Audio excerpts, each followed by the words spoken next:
छत्तीसगढ़ एक कृषि बाहुल्य राज्य है, जहां कृषि के फलस्वरूप लगभग 60 लाख टन कृषि अवशेष प्रति वर्ष प्राप्त होता है। यदि इन कृषि अवशेषों का समुचित प्रयोग ऑयस्टर मशरूम उत्पादन में किया जाए तो इससे पौष्टिक, रोग रोधक, सुपाच्य खाद्य आहार प्राप्त किया जा सकता है। इसके अतिरिक्त राज्य के वन क्षेत्रों से प्राप्त अवशेषों का उपयोग मशरूम उत्पादन में किया जा सकता है। मशरूम उत्पादन के लिए आवश्यक कृषि अवशेषों की प्रचुर मात्रा में उपलब्धता के कारण मशरूम उत्पादन यहाँ की एक प्रमुख आधुनिक फसल के साथ रोजगार का एक माध्यम हो सकता है। इसी उद्देश्य के साथ ऑयस्टर मशरूम उत्पादन की उन्नत छत्तीसगढ़ एक कृषि बाहुल्य राज्य है, जहाँ कृषि के फलस्वरूप लगभग 60 लाख टन कृषि अवशेष प्रति वर्ष प्राप्त होता है। यदि इन कृषि अवशेषों का समुचित प्रयोग ऑयस्टर मशरूम उत्पादन में किया जाए तो इससे पौष्टिक, रोग रोधक, सुपाच्य खाद्य आहार प्राप्त किया जा सकता है। इसके अतिरिक्त राज्य के वन क्षेत्रों से प्राप्त अवशेषों का उपयोग मशरूम उत्पादन में किया जा सकता है। मशरूम उत्पादन के लिए आवश्यक कृषि अवशेषों की प्रचुर मात्रा में उपलब्धता के कारण मशरूम उत्पादन यहाँ की एक प्रमुख आधुनिक फसल के साथ रोजगार का एक माध्यम हो सकता है। इसी उद्देश्य के साथ ऑयस्टर मशरूम उत्पादन की उन्नत मशरूम उत्पादन के लिए आवश्यक सामग्री इस प्रकार से हैं: कृषि अवशेष जैसे पैरा, कुट्टी, गेहूं भूसा, सोयाबीन भूसा, सरसों भूसा आदि। प्रमाणित मशरूम बीज, पॉलीथीन की थैलियां, नायलॉन रस्सी, बांस की टंगनी, प्लास्टिक ड्रम, मशरूम घर, रसायन जैसे बाविस्टिन, फॉर्मेलिन आदि। राज्य में प्रचुर मात्रा में उपलब्ध धान का पुआल, गेहूं भूसा, सोयाबीन भूसा और सरसों भूसा आदि का प्रयोग सुविधानुसार और उपलब्धता के आधार पर माध्यम के रूप में किया जा सकता है। धान का पुआल उपयोग करने से पहले इसे मशीन के द्वारा 2 से 3 इंच के आकार में काट लेना चाहिए। अन्य माध्यमों को सीधे ही ताज़ा या उपयुक्त भंडारण के बाद उपयोग कर सकते हैं।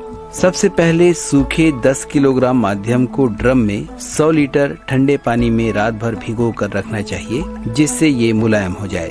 उसके बाद पानी को माध्यम के ऊपर डाल देना चाहिए ताकि उपस्थित सूक्ष्म जीव नष्ट हो जाएं।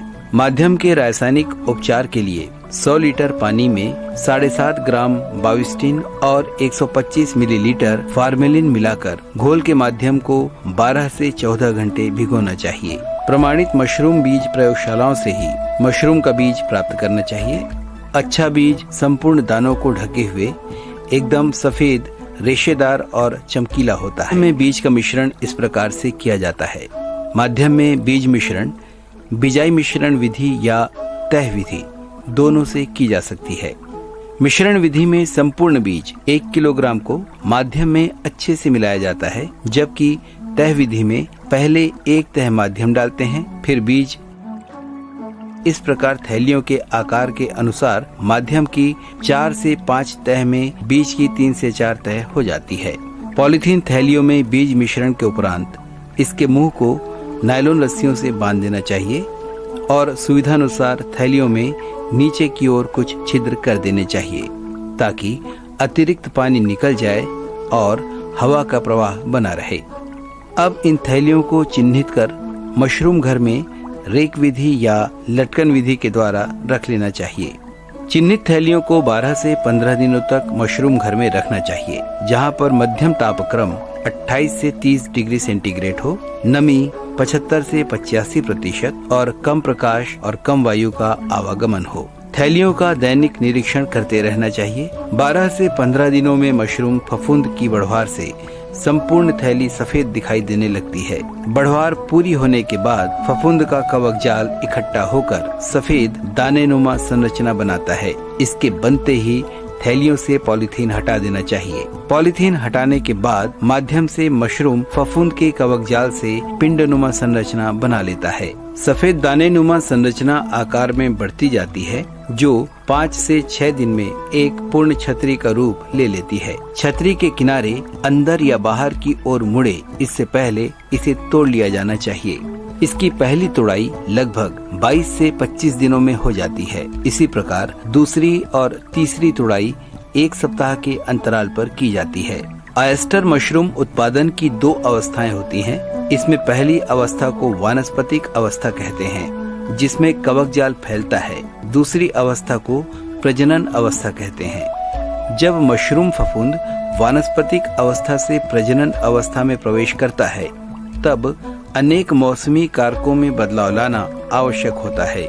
प्रजनन अवस्था में तापक्रम मध्यम से कम 25 से 28 डिग्री सेंटीग्रेड, अधिक नमी 95%, अधिक प्रकाश 200 से 250 लक्स और अधिक शुद्ध वायु की आवश्यकता होती है।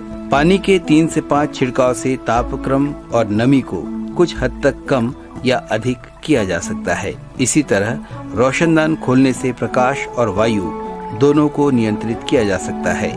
वानस्पतिक और प्रजनन अवस्था में मौसमी कारकों के अनुकूल होने से अधिकतम उपज प्राप्त होती है।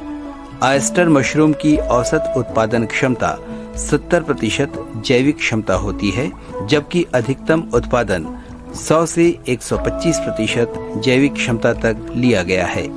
इस तरह 1 किलोग्राम सूखे भूसे से सामान्य रूप में 600 से 700 ग्राम तक ताज़ा ऑयस्टर मशरूम 35 से 38 दिनों में प्राप्त किया जा सकता है।